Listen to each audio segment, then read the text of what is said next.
Good morning. This is a site plan review committee meeting for January 8th, 2019.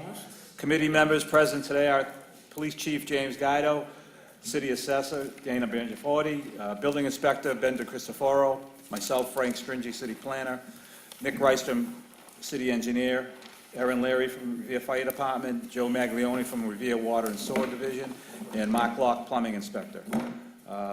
We'll take up the first item is site plan for 50 Walnut Ave.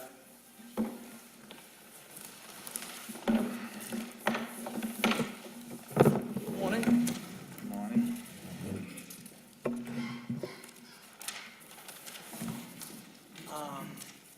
Okay, so, new construction. I am representing T-Mobile. We have an existing cell phone installation on this rooftop right now. I have a couple extra sets of plans if anyone wants to look at them.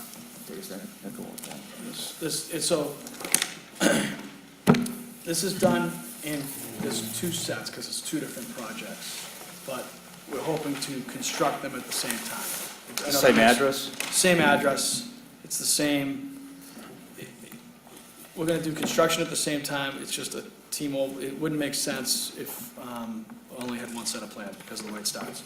But at the end of the day, the first project, T-Mobile's gonna be swapping out 3 antennas for 3 new antennas, and 3 remote radio heads for 3 remote radio heads, and adding 3 lines, 3 DC fiber lines. And then the second project that will take place at the same time will consist of swapping out 3 more antennas for 3 more antennas. At the end of the day, there's no additional antennas, no additional remote radio heads, just 3 additional fiber lines. Okay. All right, so this is a simple building permit, not necessary to go before the city council for a special permit because it's you're not adding the number of antennas, maintaining the same amount of antennas. So you could just apply online for a building permit to the permitting process and upload everything. And we'll take it from there. On that new process, I could just probably go ask Valerie, but do you pay when you file, or do you wait? No, you don't You have guys to. tell us Yep. what the fee's gonna be at the end of the day? Yep. Okay. Yep. Just put your actual construction, your contractual construction cost in. Yes. The other question is, in the past, I would be the person that would file for the contractor, and he would bring an affidavit.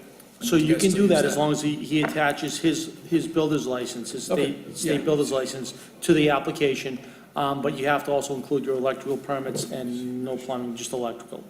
So we'd file for the electrical permit at the same time? Concurrently, correct, yeah. Okay, But the electrical permit will not be allowed until the building permit's approved. okay.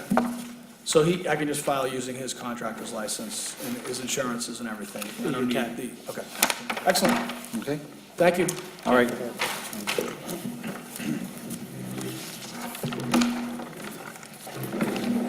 Next site plan is for 29 Flint Street. Anybody here for 29 Flint Street?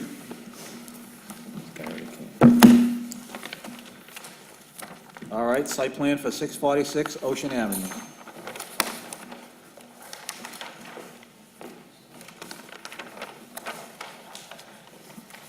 You can bring up more chairs if you all want to sit around.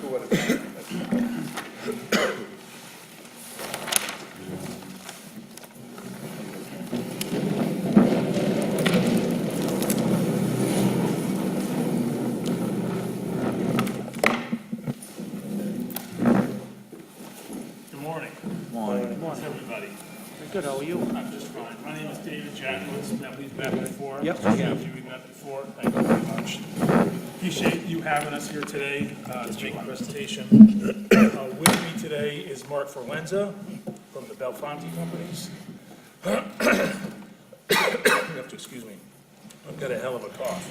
Also with me today is Alan James, from the architect from Studio Architects. Tom Daly, one of the engineers from Malone McBroom. And behind me, we have Michael Gagnon, also one of the engineers. And his reputation precedes him, Alphonse D'Amico, the owner. We're here today to talk about this project before you, which, most importantly, we know is going to require some relief from the Board of Appeals, just in the form of a parking waiver, about 70 spaces plus or minus. But we wanted to come here today to give you an opportunity to see the project and for us to hear some feedback, to ask some questions early on in the process, so that after we come back from the Board of Appeals with what we hope is our variance, that we can tweak the project to come up in response to the comments we hear today, to give you the best project that we possibly can. So I just want to say how much we appreciate the staff's willingness to sit down with us previously and to be open to discussion. And it's been very helpful, it's been very welcoming to the project. We appreciate your effort, and we hope you like what you see here today. And ask any questions. If we don't have the information today, we'll be happy to supply it after the fact. First and foremost, what we do is we do a zoning compliance review. So if you can have your architect make a presentation of what's being presented to the board. Absolutely. And number of units and, you know, Absolutely. the whole site plan. I was going to turn it over to Mark just for a minute to give you a quick project overview. Sure. What's going to, in broad strokes, what you're going to see. The architect will then get into some details like on zoning, as you say, and then the engineers will talk for a moment, if that's okay. Sure. Fantastic. Mark? Good evening, good morning, good evening. Yeah. My name is Mark Rolenza. I'm a partner in the development of this project out of Revere Beach. Just a quick background on myself. I've been developing, building, and multifamily housing for 20, 30 years. It's all I've ever done at school. I ran Avalon Bedding in New York and Connecticut for 15 years before doing this development on my own. Developed almost 10,000 design and development over my career. I'm trained as a planner. And Tom Murphy was also a wealth of experience. Tom Daly and his associate have been working together also for 25 years. They're engineers in the Northeast with offices in 6 states. Our architect, additionally, have been working for 25 years. And did an enormous amount of projects for me at Avalon and then afterwards. So this team's been together, you know, for decades. So it gives me some assurance that things actually get done right. I'm sure you've seen a lot of apartment complexes at this Revere Beach, so I won't bore you with all the details. But, as you probably heard before, we target a specific segment of the market. You know, people that can afford to buy homes, you know, choose to do so, choose to rent this for lifestyle consideration. Typically, the 3 segments of these apartments serve: empty nesters, young professionals, and people in transition, you know, like myself for a while. This specific development, though, is targeting just one, in essence, one specific portion of these segments, and that's the young professional millennial segment. And you'll see within our design, you know, the mix, the size of the apartments, and then eventually the amenities. It'll be focused on specifically on that segment. So we're proposing today 209 apartment homes. 50% of them are studios, which is a big deviation from what you've seen, you know, on the beach to date. 30% are 1 bedrooms, 20% are 2 bedrooms. The average size of these apartments are less than 700 feet. So I would call this sort of a micro unit, because it's really not, but we're getting down in size to target that specific millennial segment. We're really excited about the exterior design. And in addition to the 209 units, you know, we have over 7,000 feet of amenity space. We've included, 2,000 feet of retail, 2,000 foot pad, integral in the building, underneath the building, for a restaurant, and then a number inside passive recreation, outside recreation, including a pool. We're excited about the design itself, and I guess Alan will get into it, but as you can see, I'll just get over this.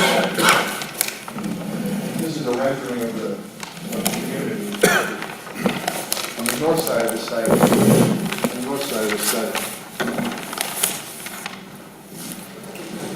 this building is 3 stories. You get this tiered look with views of the beach. Internally, there's 2 courtyards.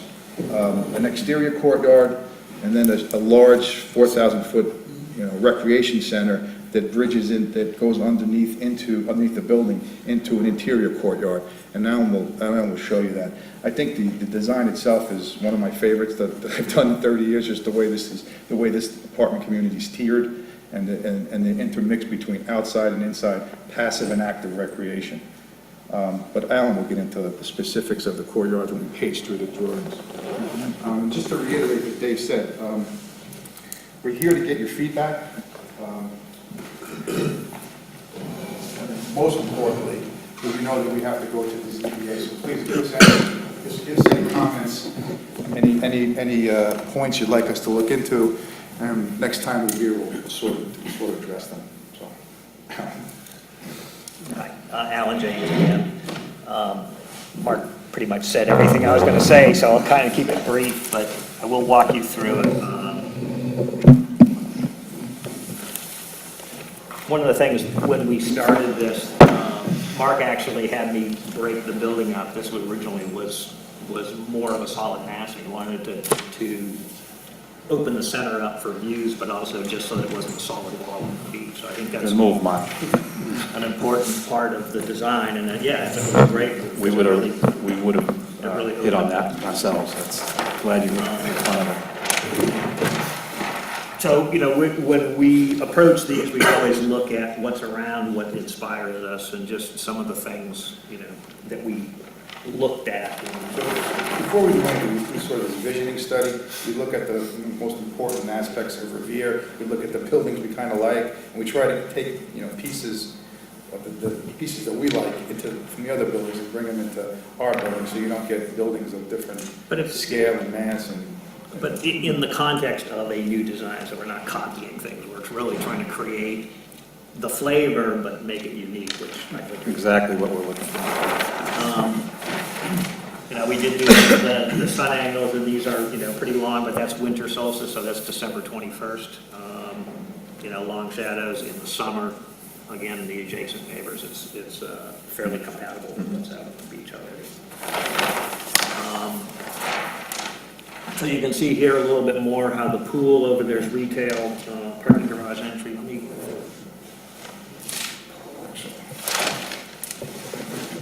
site plan. Is the retail on the street level? Correct.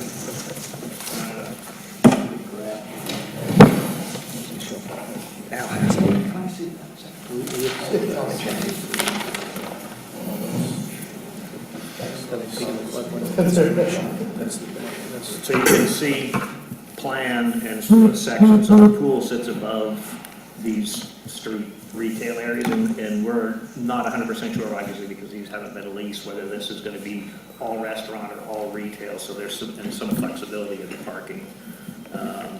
Restaurant parking is one space per 4 seats, so we're sort of soft on that number, but the variance we're going to request is 70 spaces. And what are the square footages separately? It's about 4,000 of retail Total, that we've allowed for parking. So again, because we don't know what the use is going to be, I did it more on a parking basis. yeah, And then. So in other words, we knew how many spaces we needed, so we allocated 40 spaces for retail restaurant, and then we kind of backed into how much retail. So that would allow us 80 Yep. seats on a yeah. restaurant. So we're asking, and those would be parked per code, so we're asking for relief on the residential parking. And Tom can talk about it. But total area for retail is 4,000 square feet. And however it's broken up is, yeah, okay, plus or minus. And we know we'll have to stay within whatever variance we get, whether it's restaurant. So you can see, in this section, how that is broken out. There's leasing and amenity on the street, the pool courtyard, and then how this steps down to break the mass up. Next page, I believe. We did locate the 2 adjacent buildings, and there's a, as you know, in the overlay, 0 setback up to 3 stories, and then 50-foot setback from the adjacent building. So we've accommodated that here, and there's another exhibit that shows it a little more clearly, but we've accommodated the 50 feet on either side above 3 stories. The last time we were here, we actually had the entrance to the On this side. And we found out that the adjacent drive was too close to our property line, so we moved it to the center of the building, and actually we haven't yet updated the renderings to show that, but. It's still showing it on the side, but it gives us access to the back. This shows, so the 50, there's the 3 stories, and then we step back to 50 feet, and then this is, I believe, the 50-foot line, so there's our setback. Where's your property line here? Property line is here. Okay. So we're 5 foot off the property line, 3 stories, and then 50 feet from the face of the adjacent building. Okay. Like, why is your property line is here? Is this edge. We This is your always drive. allow sort of a 5-foot zone for footings, and just Yeah. to make sure we have enough room to add that in. So your setback here, off that property line Is 15? No, 20, 28? 28. And within that Because the building's 28? skewed on that side. Yeah. Within that 28 feet, you have a driveway, or? No, No, there's a they moved service it. lane, so So what we're. service lane, Okay, so what we've allowed for is we have our trash here, and this is just it's less than 150-foot service lane for move-in or trash trucks, so So they. it takes the loading and unloading off the. What is this gonna be, all landscape? It probably is gonna be Because the paved on fire might this. want access in there, I don't wanna speak for them, but Right, that would be the deputy paved, chief has seen this? that would be paved to the end of this point, which is 150 feet. Okay. So the fire truck, obviously he would need a turnaround beyond that, and then it would be a gravel service yard line with, there might be meters and things in there.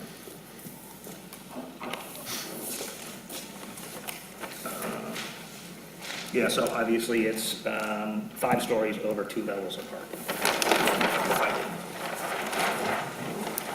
So kind of plan view, again, we saw that, there's one ramp up to the second level. These are both open, all open, so they're plus or minus 20 feet, 19 feet clear height, so you'll have a nice elevation, as we'll see in the storefront to activate that street. So on the podium level, pool, this is the fitness area that Mark was talking about, so this interior courtyard, this would basically flow through to this to let, obviously people move, but daylighted just to activate those spaces. What's the elevation of your podium level? It is, we haven't set it grading-wise, it's approximately 20 feet above the street. Okay. So I Accommodate figured- 2 levels. Yeah. 2 level parking. Again, so in plan view, this is the actual facade of the adjacent building, 50 feet. We did have a question as to whether the 50-foot setback included balconies or just the facade of the actual building face, Yeah, you can protrude 4 feet into the 4 feet. side yard area. So then the The same balcony. thing would apply here, where we've stepped back. I think it shows on the next. So what we've done on this side, let's see if I can pull out this section.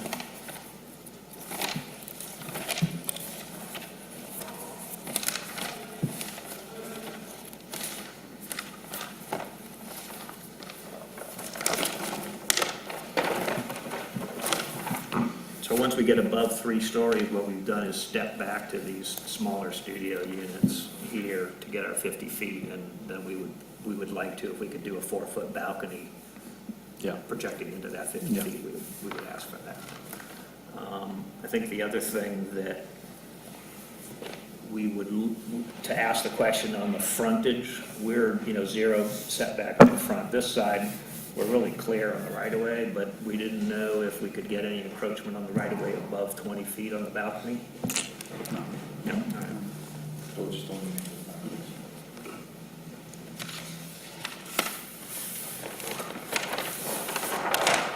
So just moving up the building, next level, so on the this would be rooftop terrace, just moving up.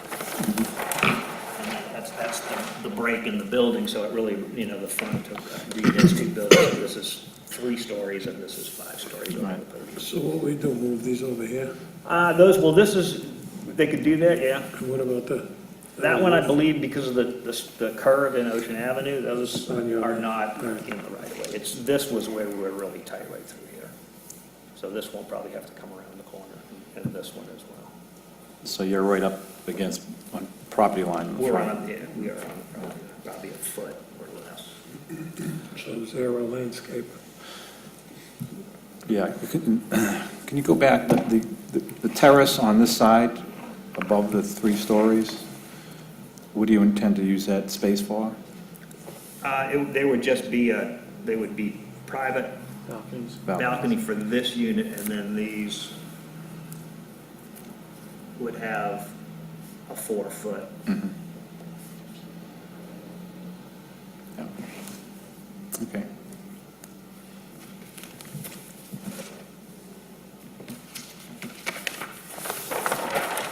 And obviously just, you know, showing the gap in the Yeah. building, so.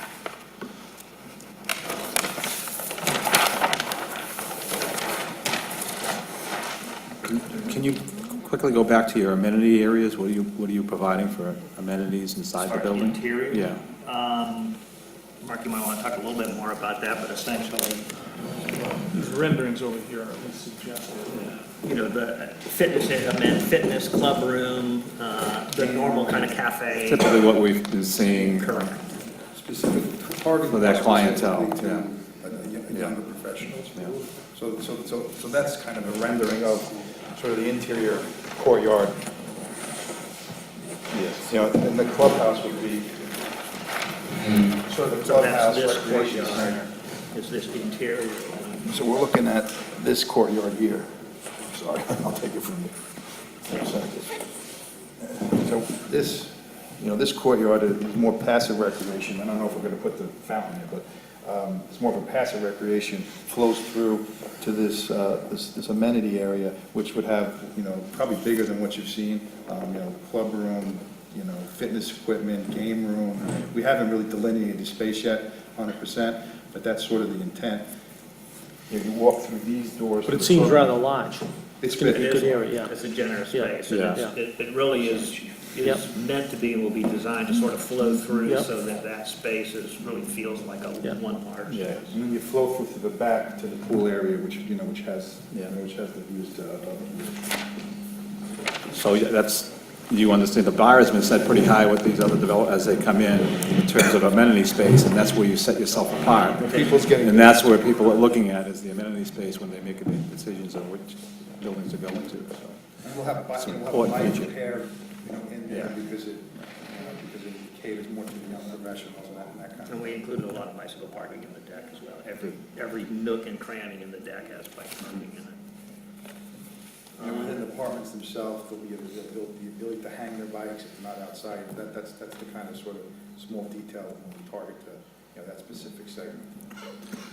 So material-wise, you know, metal accent, cementitious panels, either channeled or you know, board batten type panels, brick, welded mesh wire railings. These colors don't necessarily represent the colors of the material, but it's more just these are the types of materials that we propose using. Okay, so one more zoning question. Where are you at with your FAR?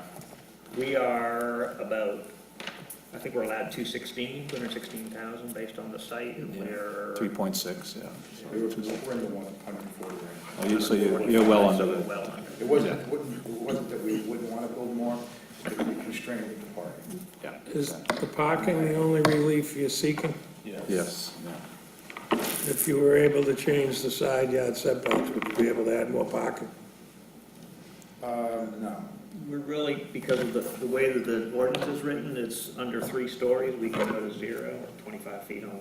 So we don't get any real relief. We Push the we parking. scheme this every which way to, Yeah. we're trying to, the thing with the parking, and Tom will get in there, we did do a study of the Vanguard, because we know those folks over there.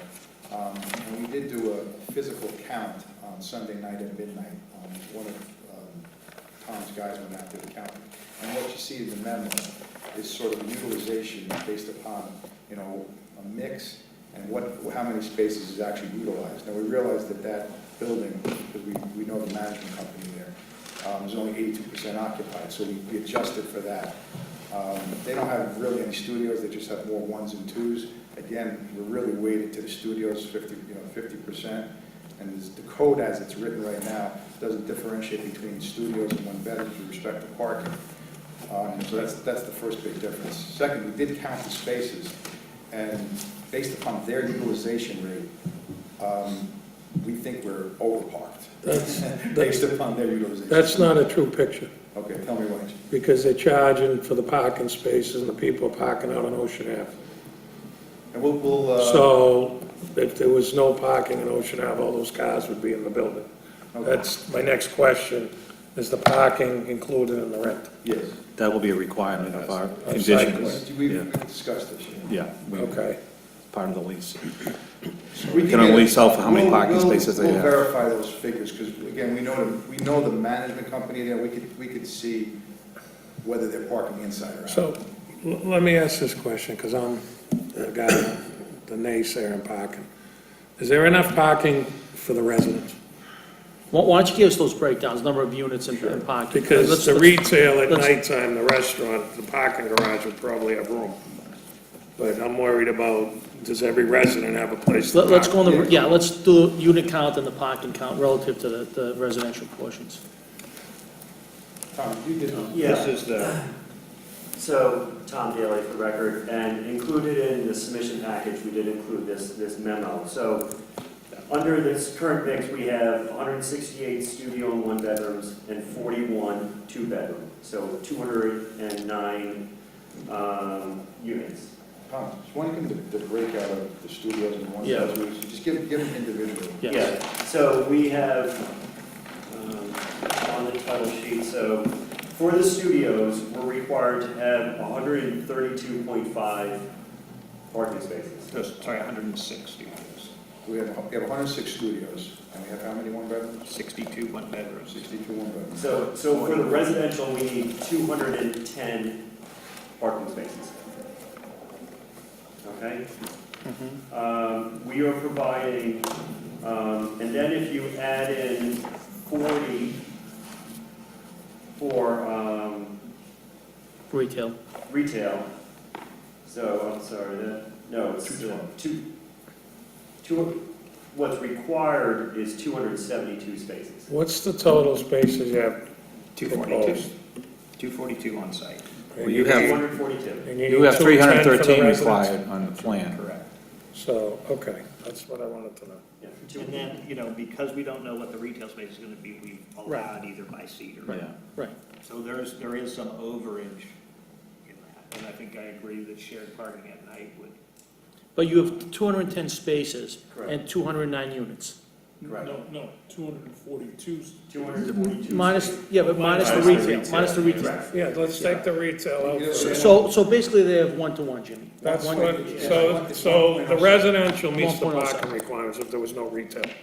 No. No, that's No, not. because the way the code is set up, the studios require 1.25, Right. and based upon our study, which you're saying maybe we gotta look at. I'm asking what But else based is upon studied. other studies that we've done around the train station, TODs, the studios don't there's a lot of folks that share parking, share rides, get on the T.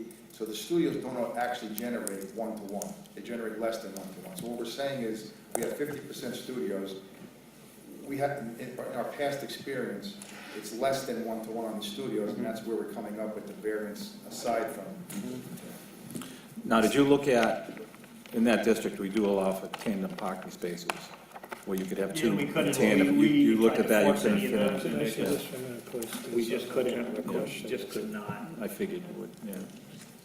The numbers come up, pure residential, 272 spaces under the code without variance. It's We have required. 242. Right. So we need 30 Right, that's what I'm just for asking. the residential. Exactly. 30 for the residential. not including any retail. Yeah, but I thought- Zero for retail. But you have 242 total? Total. Total. You back out the 40, you have 210, just delegated to residential. Is that right? 242 minus 4 is 202. But they need 273 for the residential, That's right. And we have without 240. waiving anything. Right, That's so what- that's, On the that's where they residential, come out we with the need 30. 70 And what we're spaces. saying is Right. 50% of these Right. apartment homes Right. are studios. You know, in our experience, studios don't studios generate less than month to month. And what about the visitors? That comes in with, we do have visitor spaces, you know, designated, but that usually comes into the whole calculation when you count these It spaces. does, yeah. It's sort of part of the one, it's sort of It part is. of the ratio. It is. It's part of the parking ratio requirement. When it's set. We'll have to convince the chief a little bit more next time. Well, my concern is the city already relaxed the parking for that area, and now we're relaxing it some more. And as these buildings keep going up, there's definitely not enough parking. And I don't wanna throw water on the project, because I think it's beautiful. But when all these buildings are open, and then we don't control the DCR road, Ocean Ave. So, I don't know, maybe it's time we start exploring, make the whole beachside Ocean Ave Angle Park and the whole thing, Frank. So that these projects can go forward and people can have a place to park. Yeah. At least for the retail. Well, let's Go do in, park, go in the restaurant. I'm just worried about the residents when they come home, they have a parking space, So are we. not the retail. So, I mean, There's the, you can do valet, there's the parking garage. The beach at night has more parking available than in the day. let us do a little more research on it before we Okay. come back. Just And just I'd so- like to, when you're doing your research, find out what the capacity of the parking garage has been up to now, daytime and nighttime. Talking I about was gonna Wonderland? ask for that, Wonderland? yeah. Wonderland The garage. Wonderland The garage. public parking. Okay, you got it. Because that would, if it's not at capacity, that will help your cause. Okay. My guess is at night it's not. No, I don't Because think they it go is at over night, but, Yeah, right. so Okay. that can be the overflow. You got All right. 4 or 5 projects going there, it's gonna start getting close to capacity. Thank you. I think that. That's good. Now, can we To be move honest, we don't on? want to build something that's, frankly, parking's the biggest amenity, other than the pool. Right. People Right. can't park their car. Right. It They're makes not no gonna rent, sense to right. build it there. So we'll make sure that, Right. we'll make sure that we have enough parking. Let's move on to engineering, utilities. Thank you. One more question to the architect. So you're in the 100-year floodplain, base flood elevation is 12. Your grade there is probably around 7 or even 6 at Ocean Avenue. Puts our podium at 27-ish. So your first floor of your retail Retail is at grade, so. is that grade, so it has to be floodproof then. Well, where is that relative to the base flood elevation? Have you- Yeah, they're about 6 feet. They're into it. We're into it. Yeah. So, and we desperately want to see the retail and restaurant space down there, but how we get around the floodplain guidelines, floodplain construction, is that space has to be floodproofed. The problem comes in with the windows, obviously. Yeah. And we're looking into some sort of mechanic, if there's a storm surge, we're looking into some, not mechanical, but some battens that you actually can physically drop in and waterproof in a storm surge, just to get the retail there. They're really expensive, but to protect the window, to protect the space between the window is like $10,000, but we're looking, It's we've done this costly. in another project in Westchester County, and we're probably gonna use a similar, Good. which was in the floodplain. That'll help activate the street with. And I think the retail is an excellent component. I wish all the buildings had done that. Well, it's the But flood- it's the if that's flood. the only obstacle is the flood, I mean, I'm sure that they would love to do it, but. We'll have a cut on that system, and it mechanically has to be put in, but it does flood-proof, the storm surge. Then we'll have to make the walls, a separate issue, but this is just to protect the windows, just because that's where most of the flood comes into the buildings. And it's, it's probably minor, but moving the entry to the middle of the building allows some pass-through. Obviously, that's a choke point, but at least there is some ability for water to pass. Yeah. Yeah, as long as that construction satisfies FEMA's guidelines for floodproofing, then the building department should be on board. Okay. All right.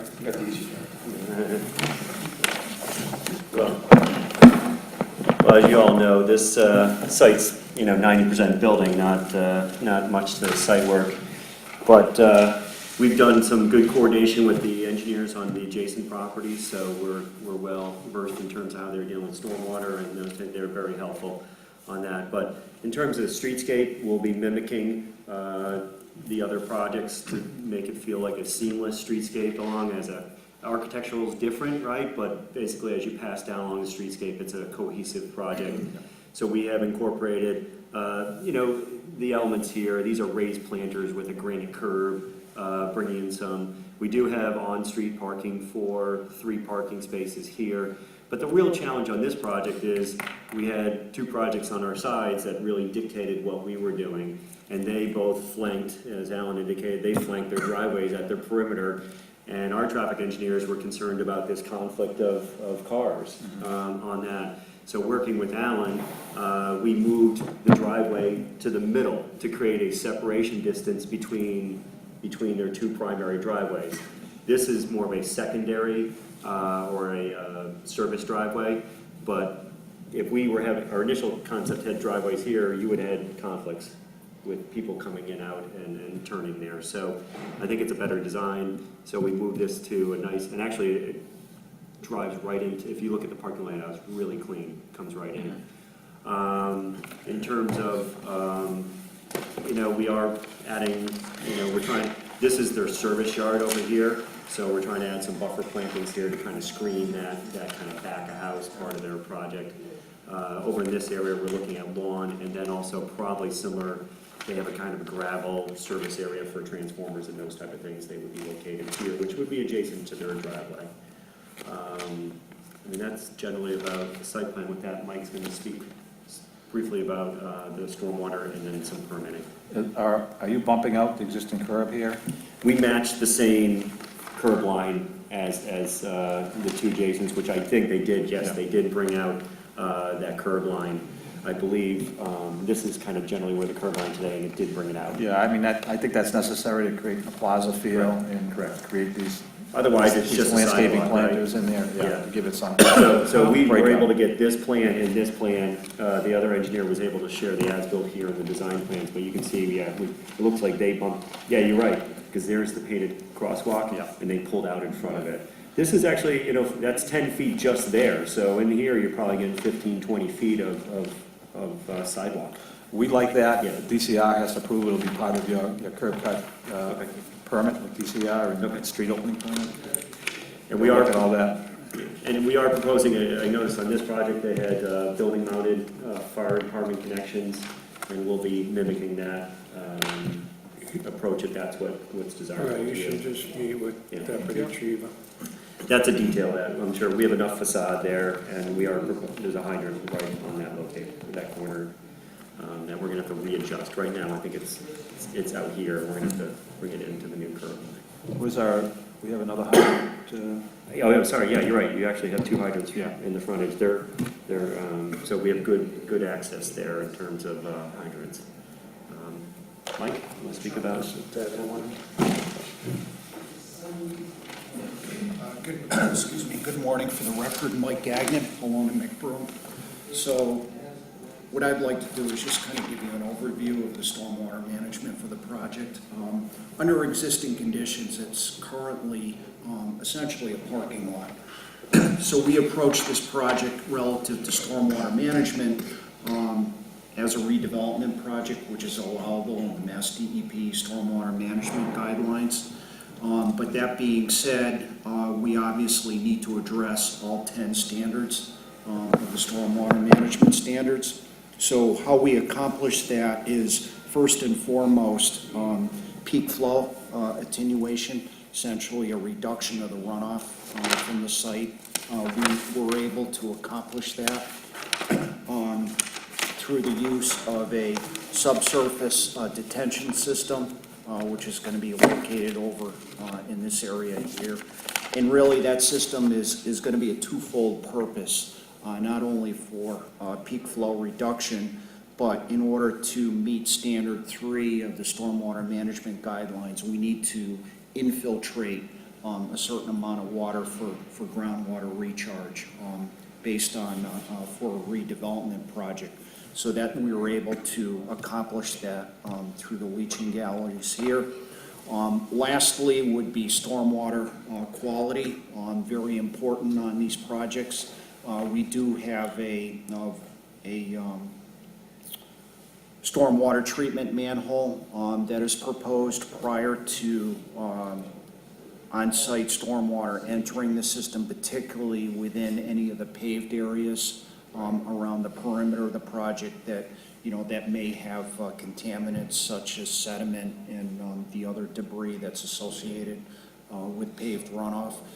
Obviously, the water from the rooftop area is going to be clean, but that will be passed through the infiltration system as well as clean water. And we were able to take some of the credit from the roof water in order to get the infiltration that we need.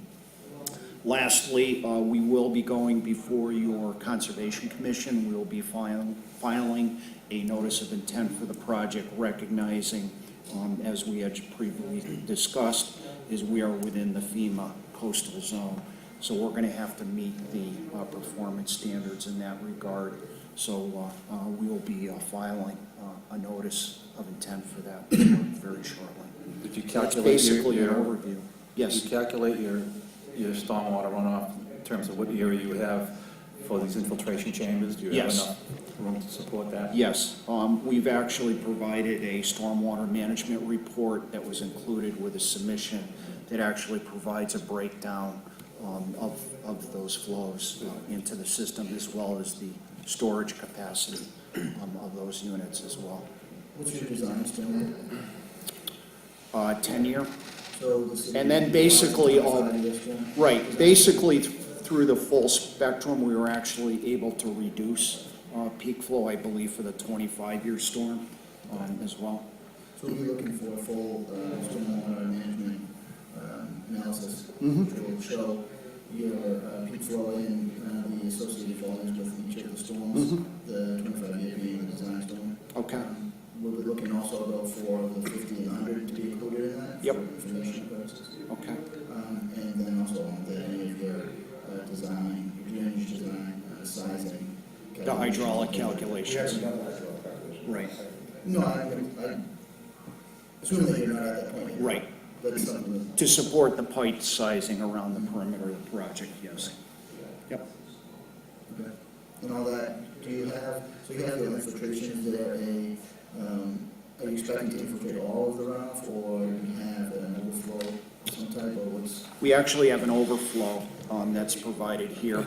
So the intent is obviously we can't infiltrate or we can't accommodate all of that. So there is a degree, there is a bypass that's being provided to the current system. Okay. And where is that tie in the back? Right here, adjacent to the Mass Transit Authority right away. It's right here. What do you have there, manhole? or- Yeah, there's a manhole there. There's an existing catch basin out there today. And I believe we're converting that to a manhole and utilizing the same discharge pipe that exists there. And that's just Chadron North? Yes. Right. Yep, Which and is that's- Same drain system, the two adjacent properties connected to, and that engineer, we were able to coordinate and make sure we're aligned with them on how they were dealing with stormwater also. And that's all detailed, or certainly will be detailed in the stormwater management report as well. Right. Yep. I want to hear from Joe, because the DPW is going to need access to the back. They have to maintain that line in the future. What are you providing for easements to get back there? Are you're talking maintenance easements? Yeah, we have, that's tied into the, we have a 24-inch drain, I think, in the back. Along, It goes out. along the right of way, yep. Yeah. And,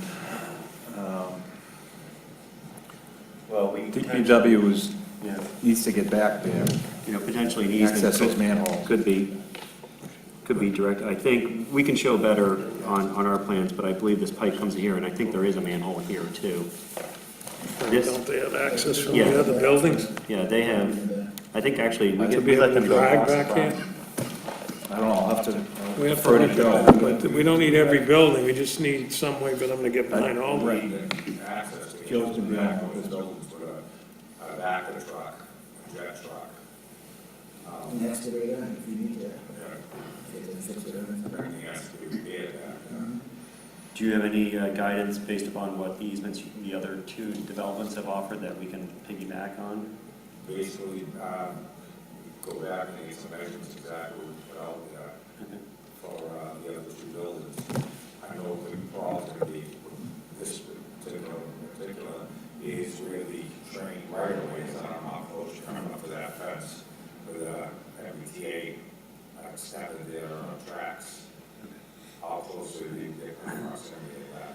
Well, I think that I'll have to check, but I don't think that common pipe actually is actually on our property. We're tying into a catch basin that already connects to the property. Just right here. So if we do give you an easement, it still doesn't give you a right to get to the property. We'll have to We have a check. situation there now where I believe it's going on some sort of an angle that's going underneath where the. Correct. Side of Correct. their extension is going to do with the line. It's going to be something to be addressed with the whole close. okay. Okay, we can do that. I believe there is an easement I noticed on the survey that I got on the adjacent property specifically. Yeah, the earlier we address that, the better. We don't want that just to come out where it's like we had later on, where DPW has an issue, they can't get there. So Frank, let me just ask the question, if they have access to behind all these buildings, even if it's through another building, is that adequate? Versus having all these little roads beside every building? The problem is, if we have to get in there and actually do work on it. Right, I understand, but let's say this building's here, and you drove over here and went behind it.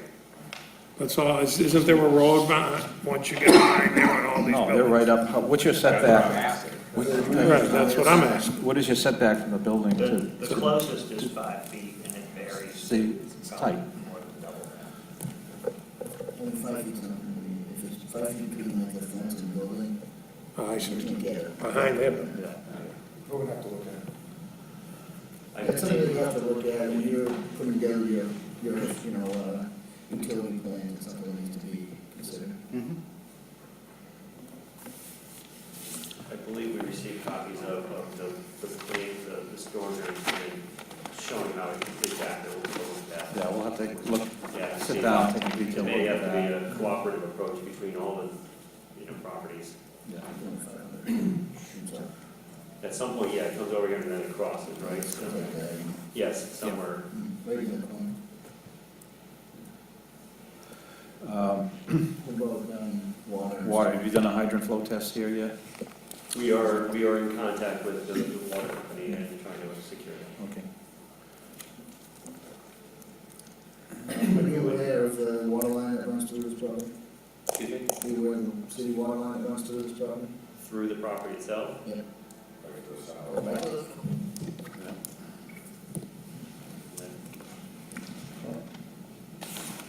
How big a line is it there?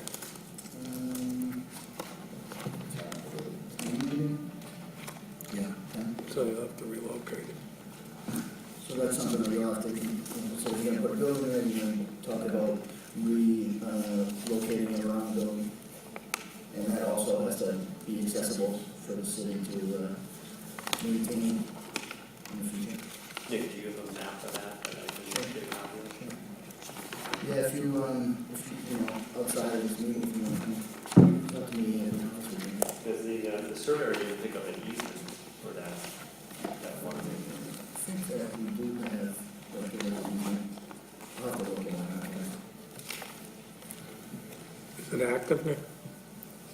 Yeah. Yeah, services. Oh, I think it On the is. other side. Goes across the Tracks. railroad and that Little bit. not sure. Not sure what it is. What was it, come down Ocean Ave? Yeah. Yeah, we have a 10-inch on Ocean Avenue, and this comes off of that, services the other side of the tracks. Okay, so then what about the sewer, the sanitary services? Well, actually, let me back up, so your water services, they're coming off Ocean Ave, is that right?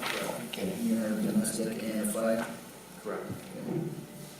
We're gonna be looking for our standard, four-gate assembly, which is one on each side of that, those two, and then one on each of the services. So 2 gate valves on the main, Correct. One on each side, and yeah. then one And then one on each service coming in. Okay.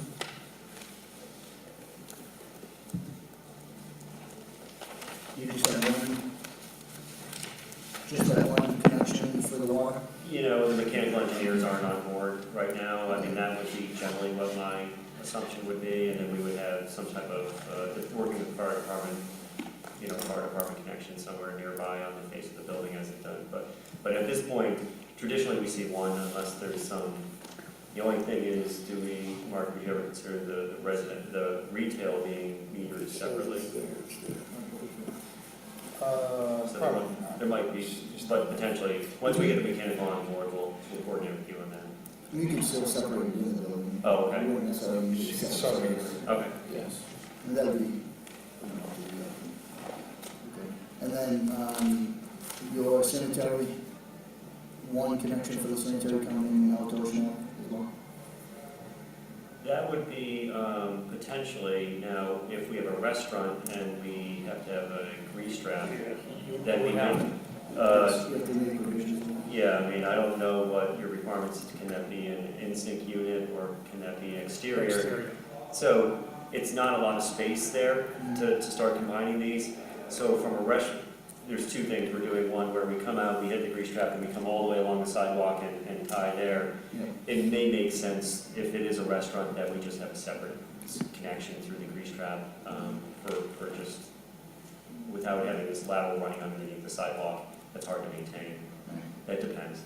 And we may want to do is put the grease trap in while we're putting the sidewalk in to offer the developer the opportunity to do that. So once again, the mechanical engineer will help us work that, but it could be one, could be two. You have your interior, parking will also run through that service? Correct, and you go through an oil water separator before it goes there, but that's our approach, then it would go to sanitary sewer. And the details of that will be in your submission, your submittal, later. Construction level, sure, absolutely, yep. So there's a couple other things you may be aware of. And these are mitigation fees for more sewer system mitigation fee for I removal.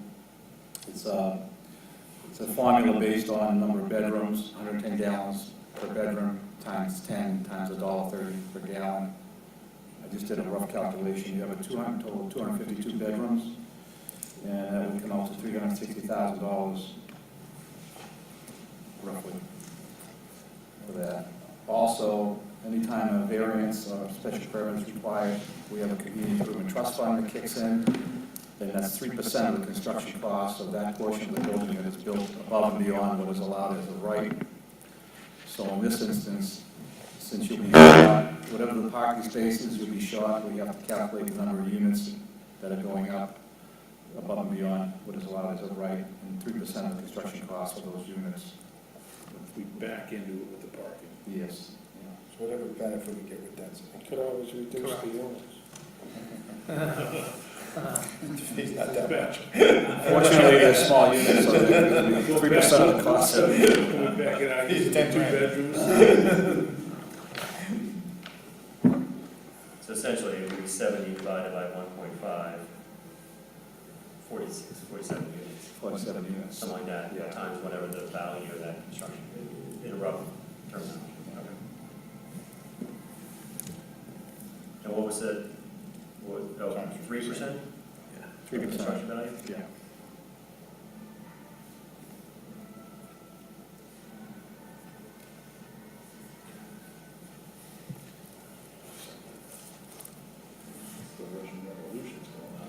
keep going up, we can't talk. Well, you get that, they ask for variance, Come back and fees third go up. Nothing but up.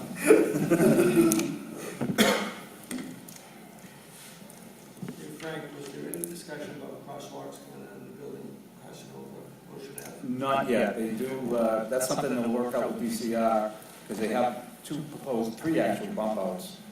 And there's an existing crosswalk right in front of the building, that'll probably be maintained with a curb ramp on both sides to maintain that crosswalk. So essentially, almost every building will have a crosswalk in front of it along Ocean Avenue.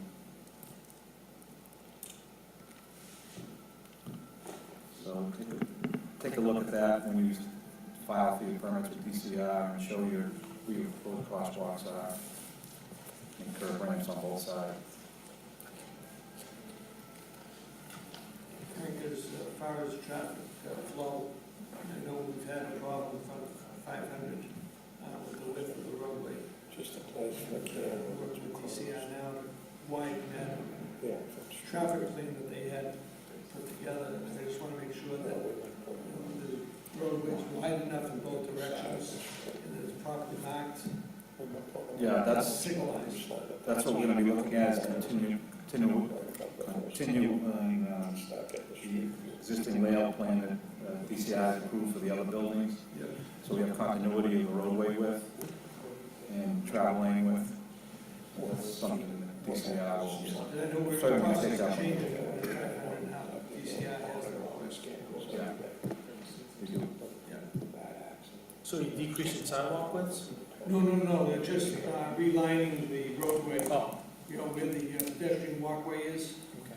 you know, widening that about 3 feet, so the southbound traffic doesn't have to cross over into the other lane. We filed for Mass Works application to do Ocean Avenue over, sidewalks and roadway. The full length? No, from Revere Street to Shirley Avenue. That wasn't approved this round, so we're gonna probably be coming We in. get 10, we get 10.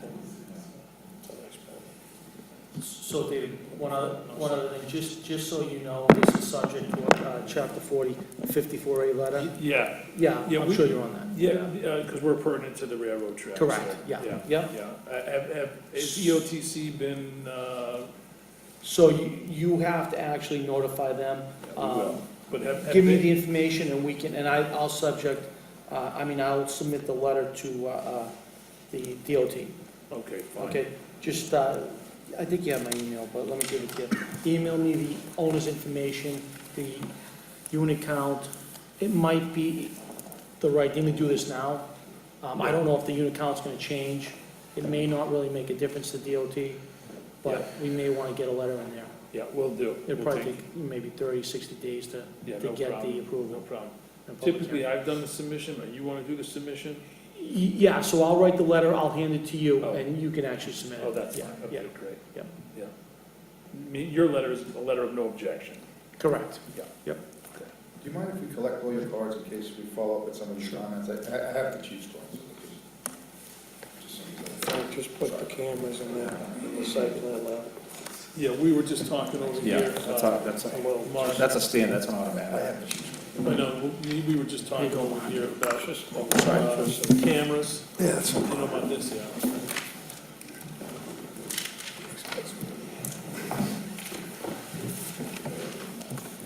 I'll distribute it. when you guys look at the snap. Do you have a timeline as far as, obviously a lot of variables, but Probably in the summer, summer? probably in the summer. Or summer. Well, thank you. I mean, if that was it, this No, this actually was been very helpful, helpful, and- actually, where we It's a can. beautiful building. Yeah, we progressed quite a way. Thank you. If you like to talk, Oh, I think it's a nice touch. we got a fan of the fountain over there. He's Italian. We like the fountains. It'd be nice if we just need to get it bigger, right? So, obviously, we have to issue a denial letter for this project. If this has been uploaded on e-permitting, that, whoever email address is on there, that's where the letter will be sent to. So look for that. once you have that letter for parking relief variance request, you take that to the ZBA, I mean, to the city clerk. In between work on the relocation and Work with the city engineer and the fire department on the access, the main things are the relocation, access, and the parking. The other stuff is, it's just, it's missing that. Yes, they will be back with us, As soon as possible. Thank you, sir. Once again, appreciate your time. Thank you for your time. Nice to see you. Thank you. Appreciate it. Thank you, Chief. Thank you.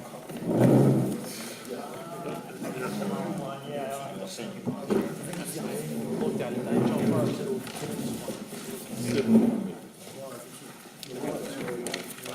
Frank, I think you have this, but there you go. Yeah, thanks, David. Maybe we can set up Okay, that'll conclude our meeting for